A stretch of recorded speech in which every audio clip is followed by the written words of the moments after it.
Welcome to another different episode, because I guess we've done a few different episodes like this now, of our third television show, I guess fourth if you consider Batman and Superman separate shows, where we are going to take a look at, according to some people, an infamous show called Challenge of the GoBots. This is your host, Sean, along with Charlie. And Thomas.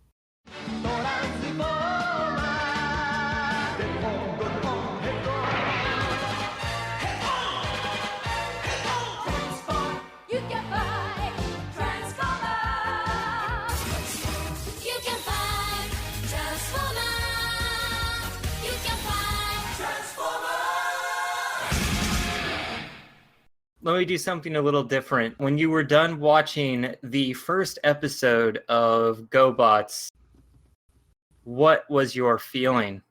What were you feeling after watching the first episode?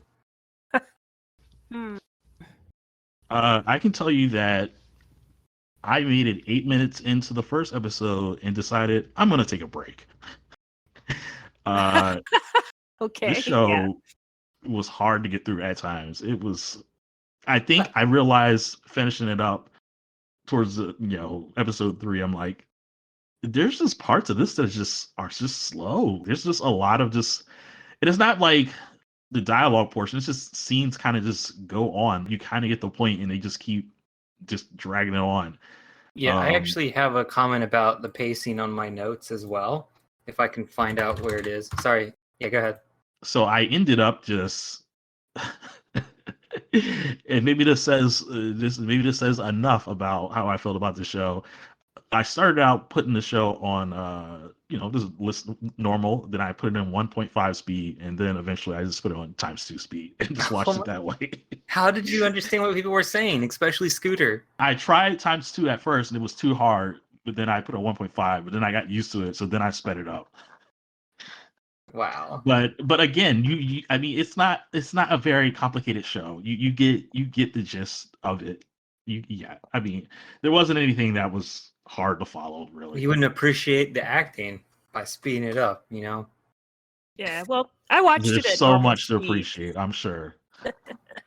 I actually thought this isn't as bad as I thought it would be. Me For too. some reason, I was like, oh God, this is going to be so cheap and crappy, and I'm going to totally hate whatever this is, and this is a waste of my time. I got to watch 2 hours and 30 minutes of this. And then I start watching it, and, Hanna-Barbera actually is quality animation for back then. And they actually put effort into what they're making. The only thing that they forgot to do with this show, I think, besides the mediocre transformations of the robots, they really they have decent voices on the characters, decent facial expressions that make me laugh. They just made me forget. They made me not care. Like you have to care about the characters, but there's no I love this character in it. There's like zero character development. There's just lines. The lines are funny. The people look funny. They're cool people, but you just hate them all. Like you want to see them all crushed on screen. I think you don't mean you don't hate them. It's just the show hasn't made you care about them. Is that what you're implying? Yeah, pretty much. Yeah, I remember when I first watched the first episode, I was like, that isn't as bad as I thought it would be. It actually was consistent. I didn't see any animation errors, and there was no huge gaps in continuity problems. I was expecting this to be, like a poor quality thing, and it was actually, it wasn't terrible, but it wasn't great either. So, yeah, there's some stuff of the show that is bad. Like I did see animation errors. I don't remember anything from the first episode, but there's definitely some stuff, and some of the logic and some of the continuity between scenes does not make sense at all. But I mean, it was not as bad as I thought it was going to be either. It just seems like just regular show from the time. I mean, it seems Yeah. just average show.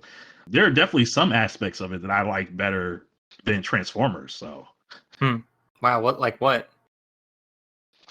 so this kind of just ties into just the very beginning of the first episode is that they kind of have just a very simple origin story. Here we have with the Transformers, and every piece of Transformers media retells the war for Cybertron story over and over again in all the different ways it changes and stuff like that. But then with this, I guess the Guardians, which are the good guys, and then the Renegades, which are the bad guys. I guess there's just a planet Gobatron, and I guess the Guardians are in charge, and the Renegades is like, we don't like this anymore. Everything is peaceful, and we just don't want to do this way anymore. That reminds me of what I put in a difference between Transformers and GoBots is the way that let me see if I can find it in my notes because it's. So while you look for that, I'll just finish. So like, why they just decide to leave the Renegades, basically. Like 3 of them, Psykill, Crasher, and Copter, just decide that they're going to go to planet Earth to get something to help them with their fight on Gobatron that they're basically losing already. But what in particular, what I like that's smart about their show is they have basically like a teleportation gun that they use to pull people from Gobatron to appear on Earth. And to me, that's a pretty smart way to kind of like, oh, this is why this Transformer is, or not Transformer, here we go. I'm sure that's going to happen several times this episode. This is why this, what are they even called? Who? The Zogs? The Or robots. Zods? Are they just robots? They're all GoBots, and that's what my similarities Okay. is All right. they're called Transformers in Transformers, but in Transformers you choose a faction. Like you're either Autobot or Decepticon, and it's basically like choosing sides in a war. But with GoBots, it seems like the Guardians are just the police of the planet, and the Renegades are basically terrorists that are trying to overthrow the power structure of the planet. And then you have 99% of the rest of the population, which is just normal GoBots. That was at least my understanding of how this power structure is. And Psycho is just kind of like, I want to lead the planet, y'all. Yeah. So, but yeah, that teleportation gun, I think that's smart. We're not just stuck with this, here's this set cast of that we have to see for entire season at a time. We can kind of just pull people from you will. the entire planet of Gobatron. Oh, and what was so funny about that is he does when he has to talk to somebody, he doesn't do what you and I would do, call someone on a phone, or in 80s cartoons, summon someone on your video phone. No, he teleports your ass straight into his chamber and says, I'm here to talk to you right now, and then teleports you right back to where you came from. Yeah. Yeah, that's cool. Yeah, I don't know. I thought that was actually pretty smart. And there is a limitation to it that works into the idea of like this GoBot's only going to be here for a certain amount of time. Like he's not going to be in every episode. So he stays on the planet. He gets pulled in. The teleportation effect only lasts for like, I don't know, a few hours. It seems like because he pulled in a few GoBots Renegades throughout the course of these 5 episodes, but they all went back to their planet. Yeah, that's why Zod had to use an actual spaceship to get there so he could stay there permanently. Right. At first, I thought he was just too big of a character because I had forgotten about the. Because I don't think they summoned him till episode 2 or 3, and by then I had forgotten about the Astro thing's limitation until it came up again. I also like, and I don't know if this is going to carry on throughout the rest of the series. It didn't seem like it was going to, but if it did, that would have been cool. How basically this show has not an A, B, C, or D plot. It has an E plot, which is just where this ongoing fight on Gobatron, where the Guardians are going after the Renegades, while the main plot of the actual story is happening. There's just this battle that's happening, and what is it, Fightor? Yeah, Fightor, probably is back on the planet. He's just like begging Psykill for additional help or permission to do certain things, and like he's struggling, just trying to hold off the Guardians. And Psykill's just like, I don't care. This planet is priority. And that's kind of like a good idea because at one point it's why there's only 3 Guardians on Earth because they didn't have the manpower to send more people to go investigate where Psykill went to because they're trying to overthrow the big, headquarters of the Renegades. Mm-hmm. So that it like works as a story point as for why there's not that many Guardians on Earth and why it just focuses on those 3 the whole time. And it helps when there's like slower points in the A plot. It was like, okay, here's some action. Here's some some Guardians busting down the door, capturing all these renegades. Mm-hmm. It's a way to throw in some action. We're watching the first 5 episodes of GoBots, which is a complete story and was a mini series, which is technically, I guess, part of season 1 or not, based on how you want to release things. But what happens in the first episode? Oh, I can't split it up that way. Episode 1. Can you even remember what happens in episode 1? I just remember that they deployed the Zod, kind of, and I mean, this is supposed to be some majorly detrimental thing that was going to take over the Earth. Well, they but- don't. They hint at it. They're like, "No, don't summon Okay. him. I need him for Earth." And then he's like hidden for like 2 episodes. Oh, okay. So you don't really see it, but then they bring a whole bunch of them out, and then you're like totally unimpressed by them because instead of being like one, I thought it was being like one big killer weapon. It's like a bunch of just metal munching dinosaur robots that just eat Earth one car at a time. Oh my god, I was so confused when they actually revealed it because when they, like Sean said, they only tease him in the first episode, and he looks huge. He looks like he's behind this Yeah. giant wall that's building tall. You only see the eyes glowing and like the roaring, but then when they actually bring him, he's just some weird looking dinosaur with wheels for feet. And he's not quite as big, but he's huge. I mean, for a motorcycle monster, he is still pretty large. But he's not even that mobile. He doesn't look as large in his first introduction because you have nothing to compare him to. So it looks like he's just as big as a normal GoBot sideways. It's not until he's actually on Earth and he comes up out of the ice in episode 2 that you see that he's actually freaking huge, even though he tends to shrink about half his size by the time he shows up again in episode 5. Yeah. But you're expecting this thing to have like super lasers on it and like missiles coming out of it and Yeah. like, something awesome. And More visually all it does is literally just intimidating. munch, like in a junkyard, like munching junk cars. I'm like, Yeah. wow, that's such a threat. Yeah. So I'll try to see if I can remember what happens in episode 1. Because the premise at the ending of episode 1 is kind of interesting. Because at first, there's... What's it called? God. So you have the GoBots. They're all fighting. They're all like, oh man, we found the headquarters of the Renegades. They go to fight the headquarters, and Psykill... You're introduced to Psykill, and he takes off with 2 of his minions. They don't really have anything... They don't really have any command structure. It's just Psykill and everyone else. So he just gets Crasher and Coptor. That was one of the stupid things I had.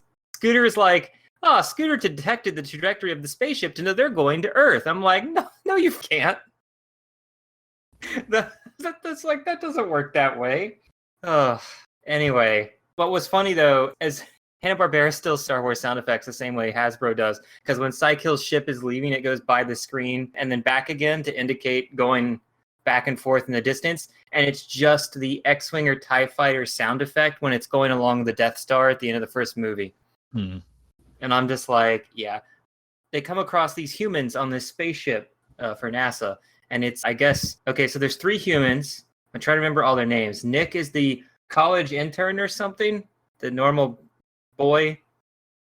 Or is Nick the guy with the mustache, the adult? Nick is the kid with the blonde hair. It took me a while to figure out what his name was. I actually had to look him up because they just weren't throwing it. Like I was They okay. weren't. Yeah, they and he weren't. wasn't voiced very well, and I was just totally annoyed with the character. He doesn't have But much screen time too. It's mainly about Nick, older guy, and sometimes AJ is the AJ. black girl who is also, I Yeah. think, the same kind of job as Nick does. And then who's the guy with the mustache again? God, he's the one. that is Matt, and that's a Matt. horrible name to use because you can't tell if they're saying half the time. If they're saying Mac, Jack, what was it? I thought it was once. Tad. I don't know. didn't come across the Yeah. the sound very well. So basically, they're like, "Oh my God, the satellite's destroyed by an alien spaceship," and everyone downstairs at NASA is like, "What are you talking about? Our sensors don't pick up anything." I was like, "Do you not have cameras on the ship? It's right outside. It destroyed our satellite. It's huge."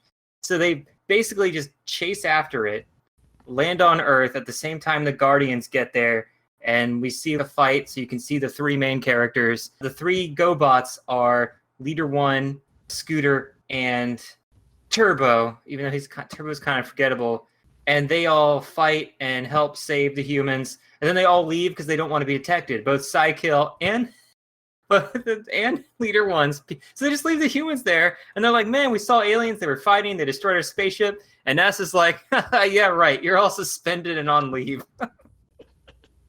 And I'm like, "Oh, so this is what the plot of the show is going to be, having to prove aliens exist." I was not expecting this to be a main plot for like the next 2 episodes or so. They actually really dive into this as being the main plot for these characters. I have a suspicion. This is a kind of an odd thing. I mean, they put a lot of real stuff in here. They've got like Cheyenne Mountain, they've got NORAD, they got NASA, they've got the Russians, but I guess maybe Well, it's the Soviet. the Eastern Bloc and Siberia Yeah, the Eastern is Bloc. the only Yeah, thing mentioned. Siberia. Okay. So Yeah, I don't know what that means. Is Eastern Bloc the part of the USSR? yeah. I actually, and I can't remember because I was a kid in the '80s. What we even were supposed to call that country at the time. I remember seeing on some maps it was Russia, then it was USSR or something on some maps, and then it was like the Soviet Union, whenever they talked about it in the news, or the former Soviet Union. And man, I was just mixed up. I thought it was Russia from the time I was born. I just never knew what like they were calling it. So I was just like, duh. But yeah, that's basically they just define a nebulous Eastern Bloc for us. Yeah, they never say USSR or Russia. They just like, I guess at the time period, everyone knows what the Eastern Bloc is, I guess. Mm-hmm. Do you know, Thomas? Yeah. I mean, I think they were just generically referring to like this was one of those countries over there before the unification. Yeah. Okay.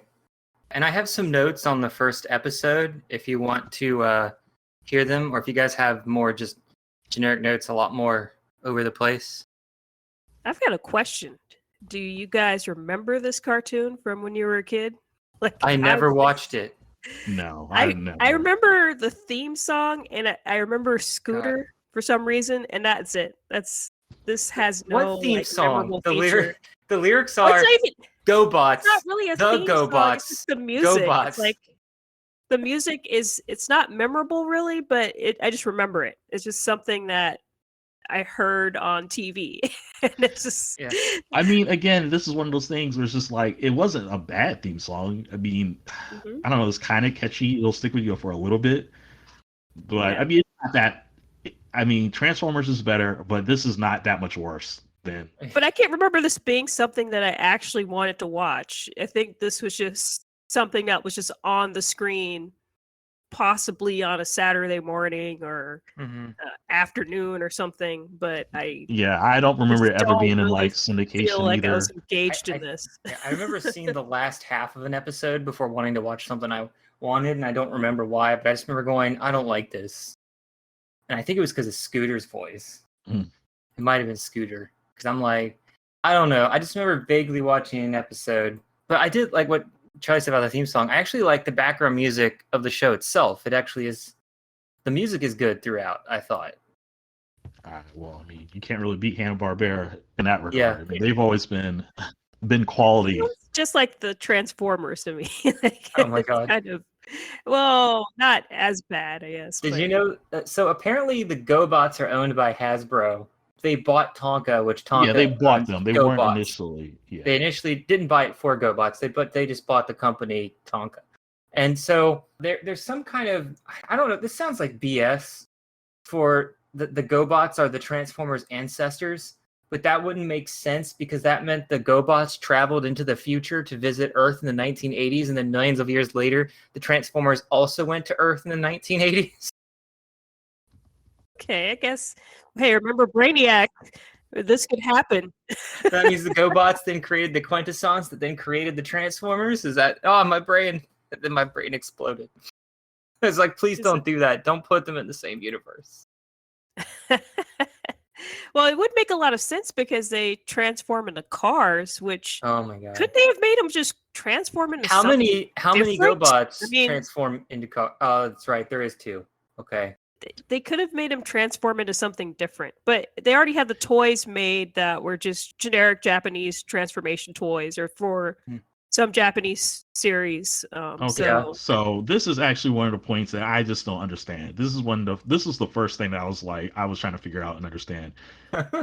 So again, on the first episode, there's a lot of them doing their thing on Gobotron, getting chased around. There's a chase sequence where there's just a helicopter, there's just a car just driving on planet Gobotron.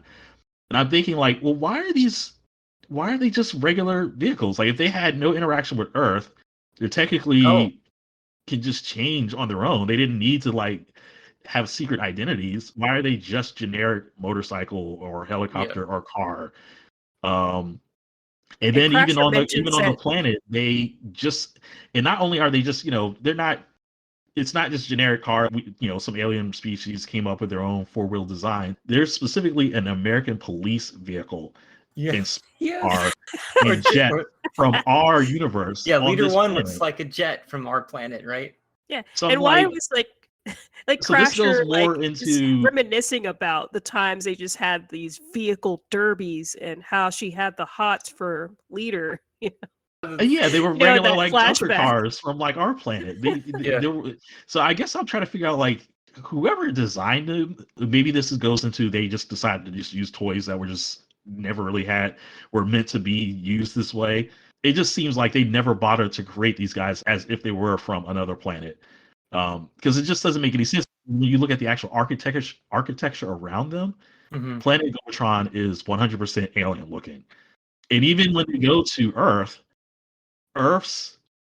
planes and jets and police cars, they look different. They look alien compared to what we actually see the GoBots actually using. Like, the Earthlings even have laser guns. So, like, this Earth is nothing like the Earth that the GoBots are emulating for some reason. That's right. When they first pick up AJ and Turbo tries to put him inside himself and save her, I'm like, how is there a seatbelt in here? Like, I know for the broadcast standard and practices, you can't show people not wearing a seatbelt in a kid's cartoon. But why does he have a seatbelt? He's an alien robot. He doesn't have humans on Gobotron. Right. But in the 80s, there was tons of, like, that was when seatbelts were, like, first told to be worn, besides back in the day. But it was like, and then the laws people had used to to get crashes.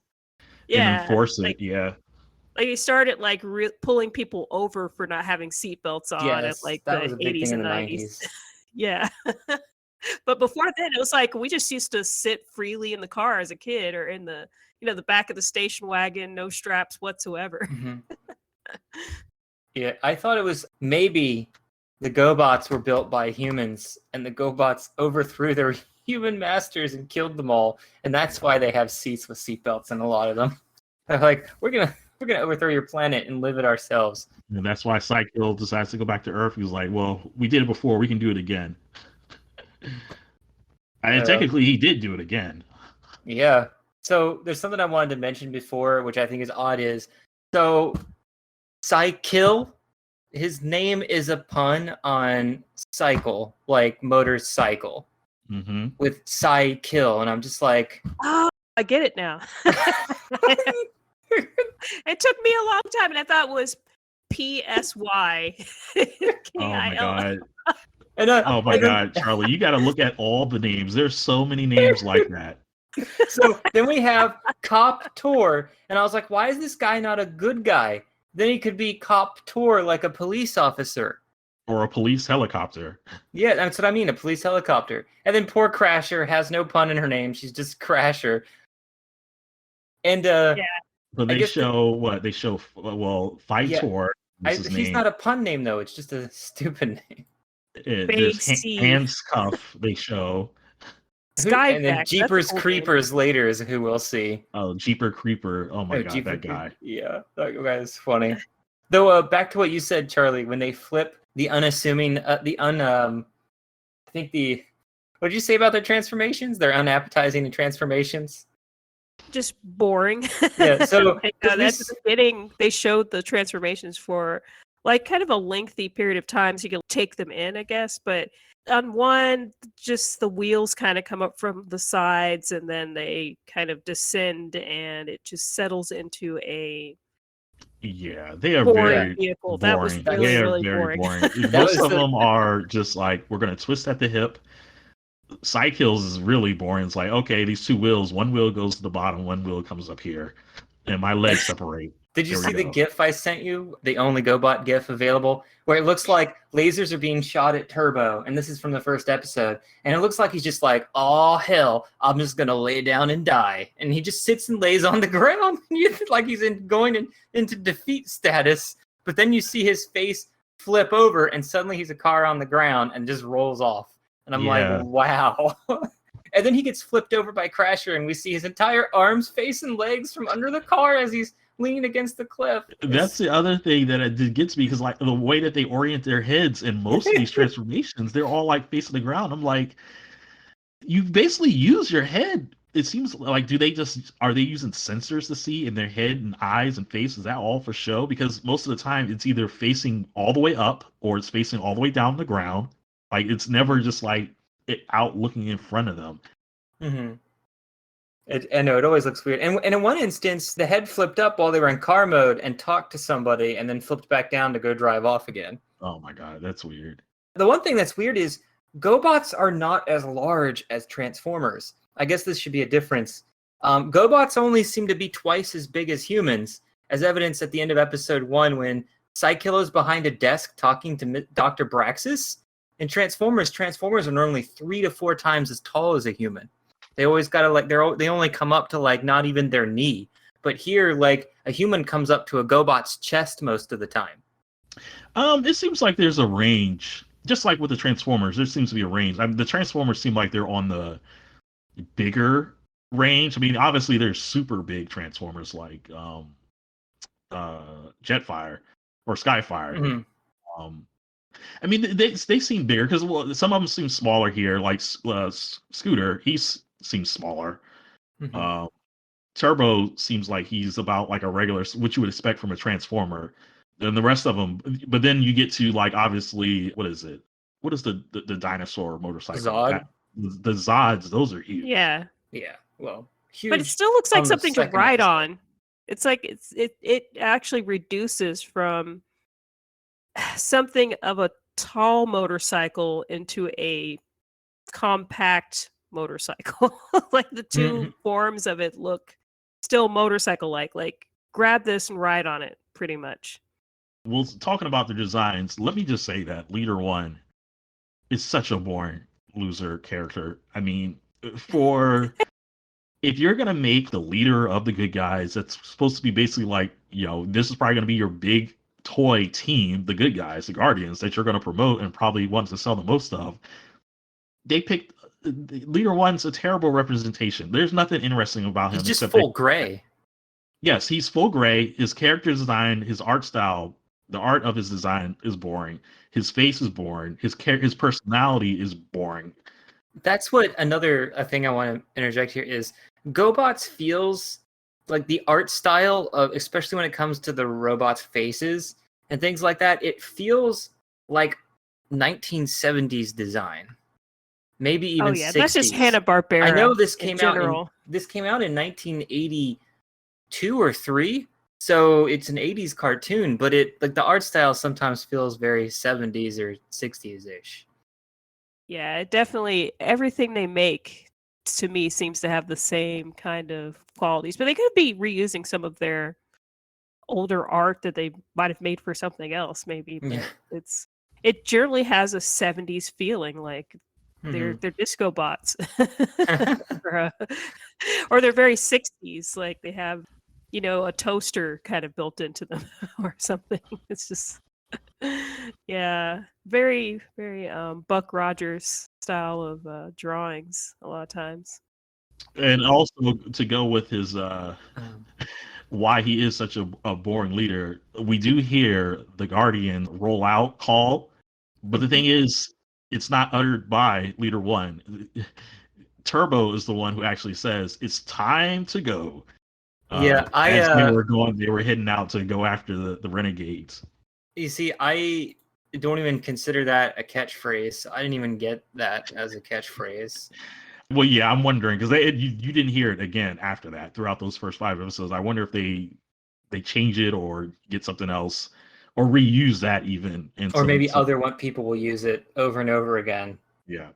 Who They knows? were trying to think of something like "Let's roll out," just that simple. And then someone went, "No, Leader One doesn't roll; he flies. What are we gonna do? Just go with it." And I said, "Aha, that's perfect." Oh yeah, that would be perfect if they would have said that. Just go with it. Just go with it. It's like, or they interpret that to be like, "Just go," or "Let's go." I don't even remember what you said now. So boring; it doesn't even stick in your head. It's time to go on to the next point. Well, so I like how the humans, the first thing they do is, so Turbo was actually really injured near the end, and they're like, well, NASA might have a part to help him. So their plan is to break into the place they work where they've already been suspended from for making up stories about aliens. Oh yeah, that was ridiculous. And they just immediately, in cartoons, people are just immediately on board with breaking and entering for the greater good all the time. The episode ends with them finally seeing that Dr. Braxis, the guy who sounds like a jerk, who I was hoping he would just be a jerk and not the evil guy, but he's working with the evil GoBots, the renegades, and Scooter falls through the window as he hears this because he's like, I have got a GoBot detector. There's somebody in that building. And now I want to kill myself because I sound like Scooter, but... How did you not think that Dr. Braxis was not going to be who's not going to be an evil guy? He has a green complexion. He basically looks like Gargamel. Yeah, but there's a difference between being a dick and being evil. It just seemed like he was one of those people that was going to be... I didn't think he was going to be just opposition. I knew just by looking at him and the Gargamel eyebrows that he was going to be the bad guy. Yeah. Charlie's the Hanna-Barbera expert. She knows. Yeah. So, who wants to summarize episode 2 then? Oh God, that's the hard part. All these episodes bleed together except the last and the first one. Well, no, episode 2, I know, ends with the attack on the ice base. Somewhere along the lines, Sidekill wants to steal solarium energy crystals that are only in the east. Solium that are somewhere in the... What is it? Sorium. Sorium. Oh, Sorium. Right. Okay. So it's a glowing crystal-like powers thing that looks like something Megatron would steal all the time. And yeah, it definitely is not Energon. Absolutely no comparison at all. Yeah, exactly. What's funny is this would have been written first, so they didn't even know what an Energon was when they made this show. Oh, really? Yeah. Really? Okay, well, yeah, because I mean, it's basically it is 100% Energon. It's this GoBots was made 6 months before Transformers, I think, the cartoon. Wow. Okay, this is so, pretty, man.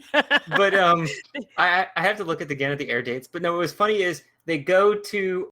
I don't remember what happens the first half of the episode. All I always remember is they eventually get to an ice base. Sidekill is there, and his spaceship arrives with the evil Zod. And you finally see Zod, and he's this freaking massive size of the entire spaceship that Sidekill is on. It's weird. I actually kind of liked Sidekill's plan. It involves getting the human guards away to where Zod crashed so that no humans will see them when they go in and steal it, except for the one that's in there, because they don't still want to be known on Earth. And I'm like, so GoBots and Transformers difference. The GoBots operate in secret, and the Transformers, despite being called robots in disguise, are known to the entire planet, and companies and governments have the Transformers phone number on speed dial. They invite them to their scientific conferences, all kinds of stuff. Yes. But I don't get how the GoBots are secret, since, I mean, these guys from Cheyenne Mountain are pretty much tracking them, and from NASA. Yeah. I mean, how are they a secret? So they basically steal the crystal and the girl, and eventually Crasher has the girl scientist for some reason. He gets buried under the snow, and Psykill leaves her. And he's like, well, gotta leave her behind. Casualties of war and all. Goodbye. And then the cliffhanger is he took a piece of the Sorium and threw it at the GoBots in a mountain cave and was like, well, you're all going to die now. And the cliffhanger is it just explodes. But the funniest thing is they actually survive in a way that makes sense. They didn't just invent something up. In the very first episode, Leader 1 is established to have a force field. So when they come back to the beginning of episode 3, you actually see he used his force field to prevent them from taking the brunt of the explosion in a way that actually makes sense instead of them just writing something to get out of it. Oh, yeah. Oh, yeah, the Antarctic. I thought they were going to the Antarctic for some reason. But anyway, I think they have like the USSR Star Hats or something. I don't know. Yep.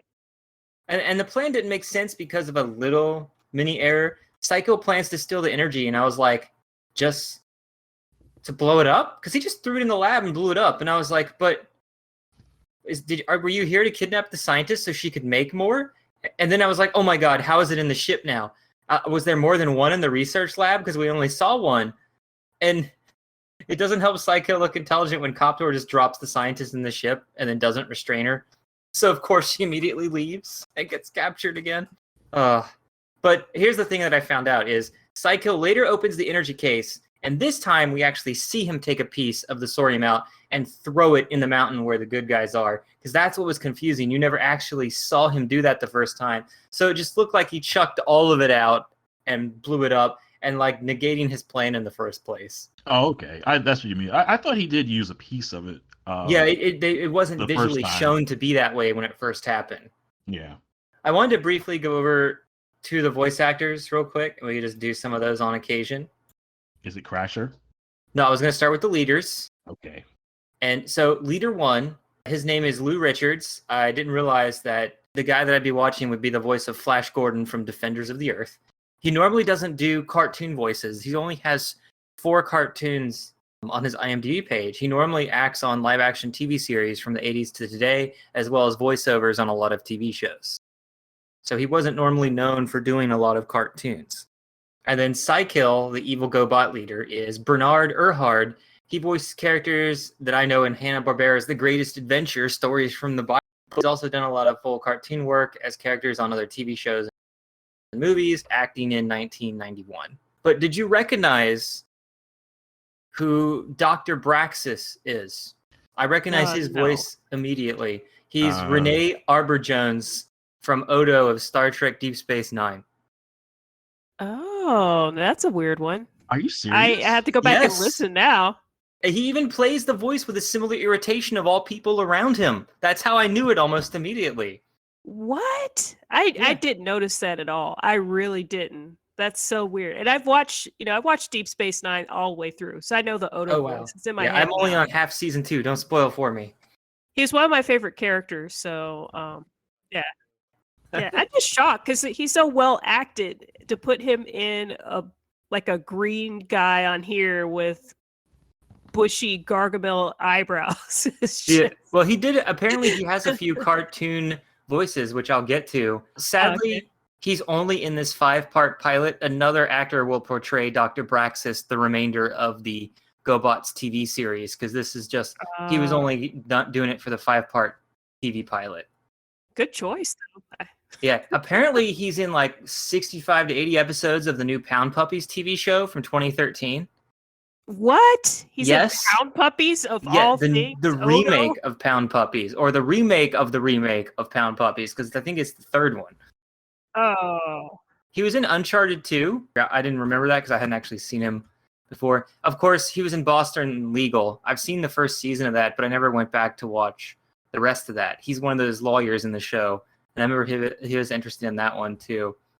But he's a main character on the following cartoons: Savage Dragon, The Pirates of Dark Water, Super Ted, Snorks, The New Johnny Quest, Fonz and the Happy Days Gang. He was in The Legend of Tarzan, the series, and a show called Zyber 9, A New Dawn, whatever that is.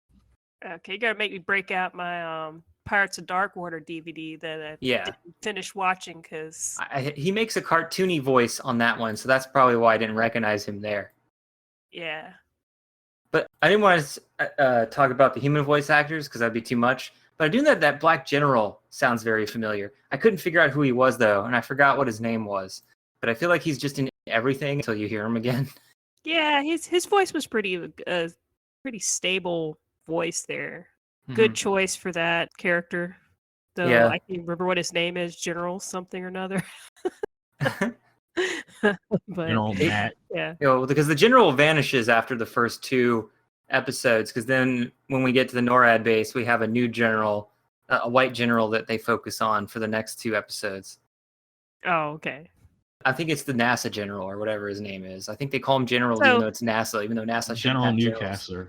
Okay. So they just Newcastle. spent most of their money on the pilot, and they just scrapped everything and just just made just more for the rest of the show, right? Well, I actually hear that some of the characters that we've seen will be slightly redesigned in the actual series going forward.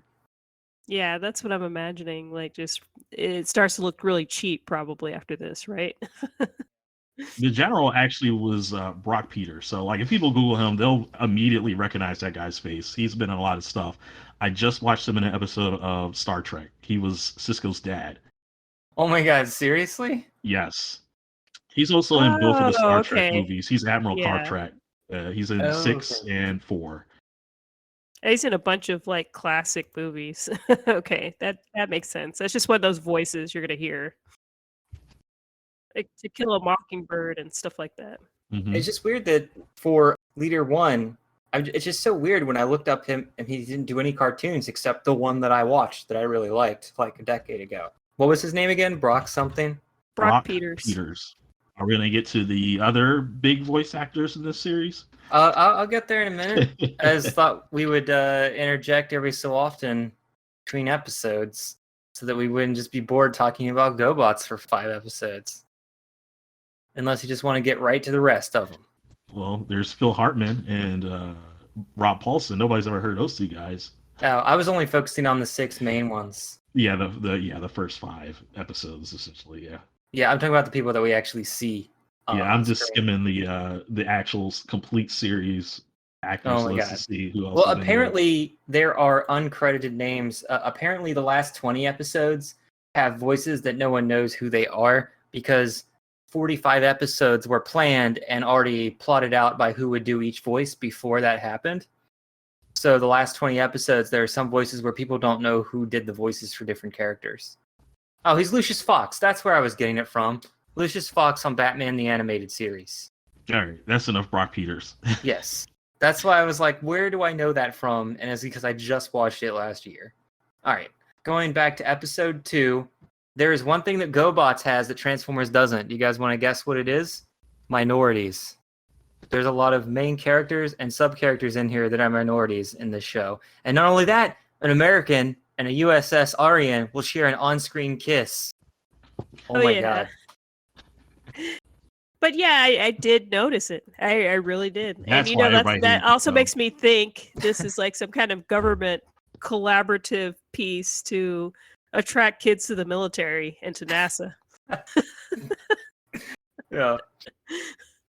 But yeah, there was more black characters per I don't know how many animation frames than I've seen in any cartoons of this day. Even though they're trying to like wedge them in wherever they can now, but it's like, yeah, like I know back then usually you generally had a standard black sidekick character somewhere in there, but yeah, there was a lot of extras. There were some we thought were going to be regular characters, but just for the pilot, I mean, I was shocked at how many. So yeah, and then was it AJ is the main character and she's a black I'm assuming college student.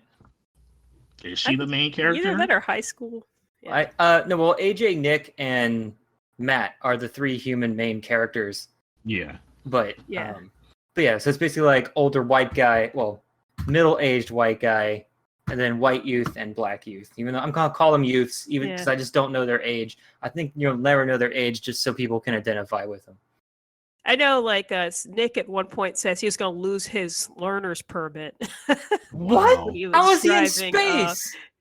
no, he was driving Scooter. He's like, "Oh man, I'm gonna lose my learner's permit." Oh He my didn't say it with god. that much expression, but Well, maybe he got his learners from it late or something. yeah, All he right, could somebody have. look I up the mean, GoBots wiki for me and tell me what their ages are. Oh, So, I don't know. Will they have that? so I just had a horrible thought. What if the human and Scooter partnership was used as a basis for Wheelie and Daniel for Transformers Season 3? They're like, yes, we need a useless robot teamed up with a useless human. Useless. Well, I guess I can't say that because in GoBots, he actually stole the part they needed to save Turbo's life, and they actually got it to him. And Scooter actually flew down and shot Coptor away from killing a human, so Scooter actually contributed something. So I'm guessing he's not. So he's not useless. So Well, unfortunately, definitely not useless. Scooter and Turbo basically saved the day. what I'm It's the saying is main Wheelie and Daniel are character, completely sort of. useless in Transformers Season 3 and in Headmasters. It's just like, why are you even here most of the time? So I guess that's one thing GoBots has going for it. The humans actually do something. Though Yep. they did less and less as the series went on, though. Scooter is sadly like the most memorable of the robot characters Not for me. because of all the complaining he does, kind of like Gears. Like, Oh my god, that's what no. made me want to start hating him. I was like, oh no, please don't act like Gears. But I think that's the only reason I even remember him or the voice as a kid, because it's just, it seems like he was made to attract the kids to the screen and be funny and be annoying, and none of the others really stand out to me. They're really not exciting characters. For I was happy to see the human characters. Crasher, I didn't think she was gonna be like, I don't know, the most entertaining of the Yeah. Yeah. but because her character was ridiculous. She's always doing the one scene where they are taking the we're just gonna call it the Russian scientist doctor. The doctor just starts doing just a terrible scream. It was that voice actress, that scream was just awful. But while she's screaming, you see Crasher, she's making all kinds of faces in the glass, like kind of like terrifying her in a way, and she just starts screaming, "Greetings from Govatron!" Well, and then they zoom into Psykill's face, and he's just like laughing maniacally. It was just so much happening at the same time. It was just killing me. Yeah. But she does that a lot throughout the series. I think that's just supposed to be her bit, is that she's just like having a good time. She's constantly has this long laugh. Yeah, she just loves being evil. I think that's what it's supposed to be. She just loves being evil and laughs at everyone's misfortune and damage. Yeah, then Charlie kind of talked about the other part where they were like trying to read her mind to get the information from her. Oh god. And then she's just talking about how she fell in love with Leader One from the moment they saw her in the Derby. Well, she said she used to have a crush on him. Oh yeah, that was the most interesting robot. She found out he was a goody two shoe. Yeah, so I actually had something about that, which it was disturbing. Oh yeah, here's my Scooter thing. He's like, we didn't make it in time, and I'm like, Jesus, are you always going to be such a downer? And then even before that, he's like, the war is over. They're annihilated. Yeah, that was funny. Oh my god. And I was just like, oh, please don't be like this the rest of the series. I mean, in was that obnoxious. particular instance, you can't really blame him. Like, I mean, I was like, oh, they really blew up this mountain, huh? I was like, there's no way they survived that. And then you find out there's just snow on top of the force field that's gonna like crush them when the force field lands out. That's why he was depressed the second time. One point they told Scooter and Nick to stay there, and Scooter says he's just happy he didn't have to go out there and freeze with all the others inside. Oh. Yeah. Next time, he'll be having survivor's guilt. It should have been me down there. We could have all died together. So the mind machine, I said I liked the crush part because I thought that was funny because it wasn't the truth that they were actually trying to look for.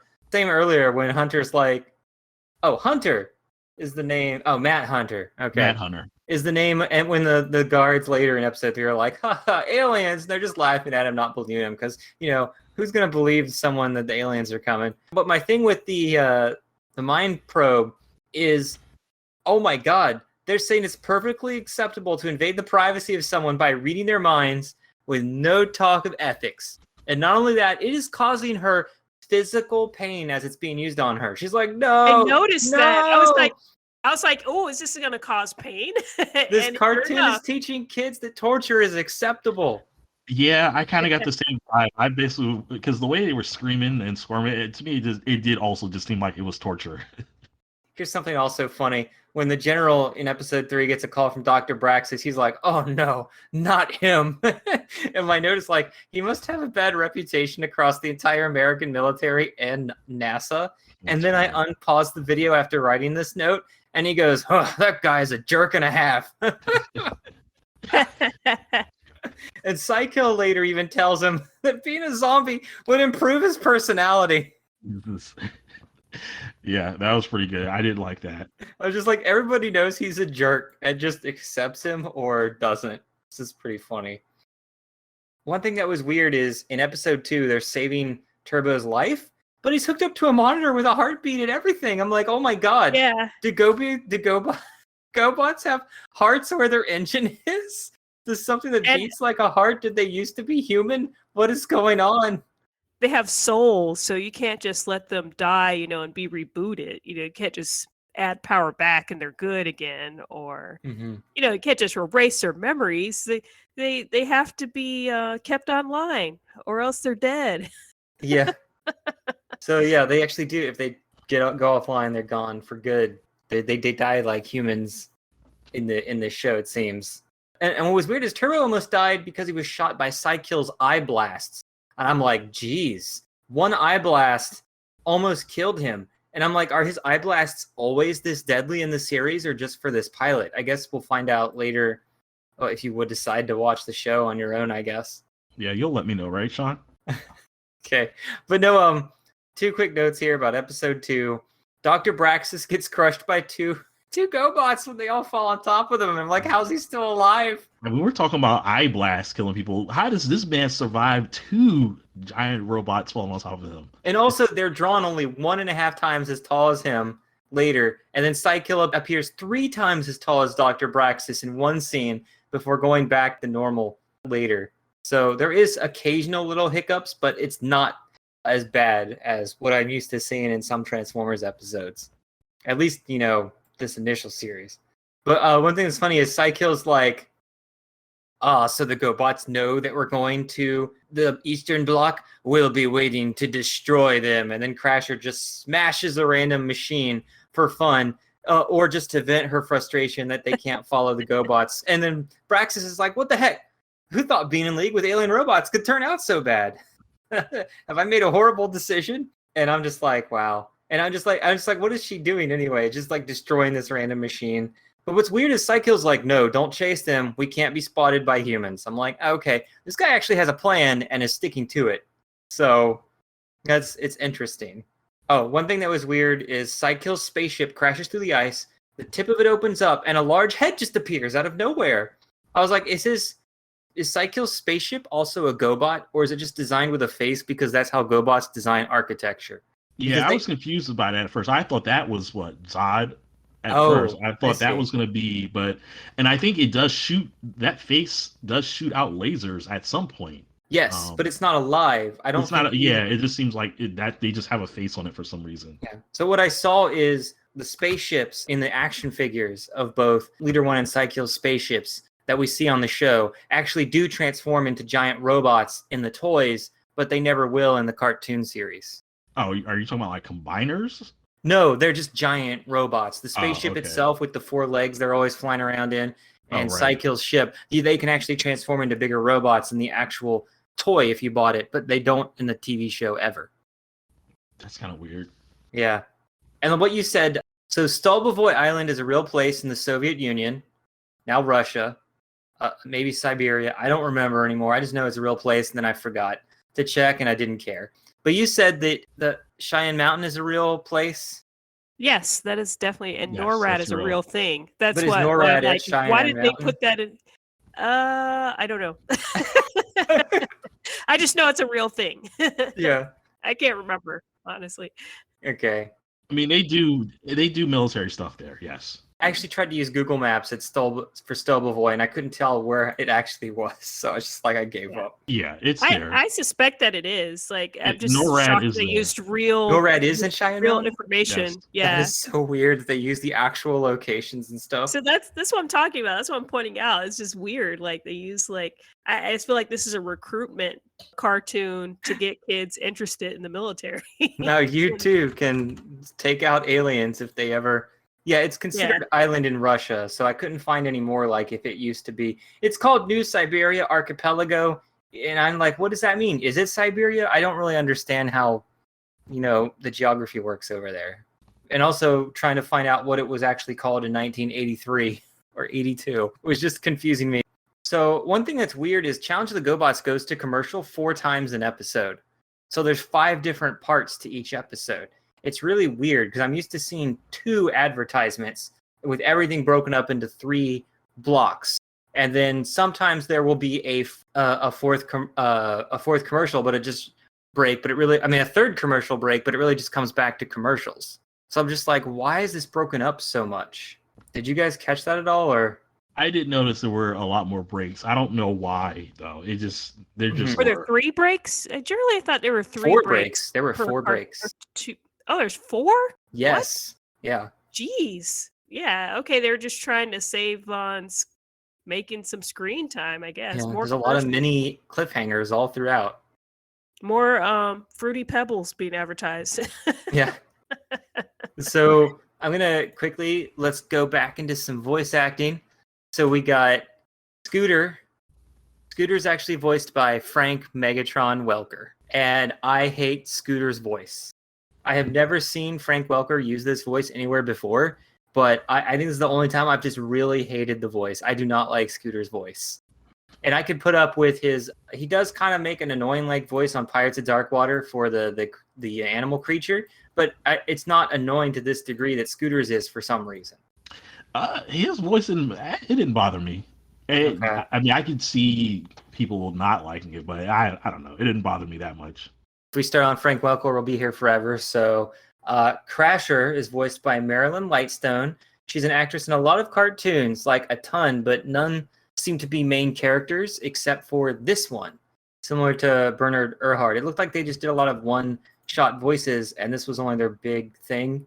A lot of times, it seemed. I didn't realize that she was also a character in the 4th Iron Eagle movie, so she's done some live action, and she did voice characters in the original Heavy Metal movie. So it seems like she's done a ton of stuff. I don't know if she's just done a lot of stuff that people would recognize right off the bat. Going to episode 3. In Transformers, I was realizing that only Decepticons can fly, except in the 3-part pilot. But in GoBots, all GoBots can fly. So it's weird seeing Leader 1 fly in a plane, and then right behind him is Turbo the car flying also. And I'm also like, well, why do you need to be a plane if you can also fly like normal? But maybe kids don't think about stuff like that.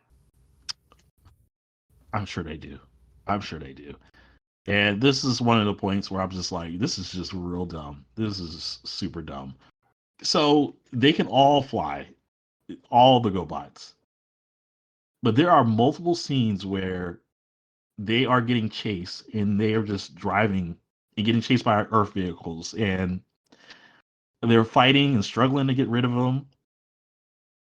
And yet they just don't fly. They don't fly. There's one chase scene after all the humans have been brainwashed. Yeah, this is like the 4th episode. And they finally get away. Scooter uses his hologram powers. And, they don't choose to fly at all. They just drive the whole time to get away. But then once they actually get away, they notice a nearby barn. And instead of driving over to that, they decide to just fly over to it. And I'm like, it's not like they forgot these powers exist. They know, but they just never use them. Even though it would just solve a lot of your issues. And you do see multiple times. Well, you do see that there are American jets flying throughout the world to look specifically for the GoBots. which is probably why they're staying low. Because the minute they go to that one city, the plane is like, oh man, we caught a GoBot, and calls directly to Psykill. I feel like they would have an easier time trying to get away from those jets than trying to get away from the just on foot on the ground with cop cars and stuff. Yeah, because I forget. The main thing that happens in episode 3 is they find out the plan is that Psykill is going to go to Cheyenne Mountain, break into NORAD, and use the satellites. He's using Dr. Braxis to access. He specifically says it's because you have security clearance to go into this government institution, which I don't understand how you can be a lead scientist at NASA and control satellites, but also work for NORAD, unless he also designs the satellites for all of them. He doesn't work for NORAD.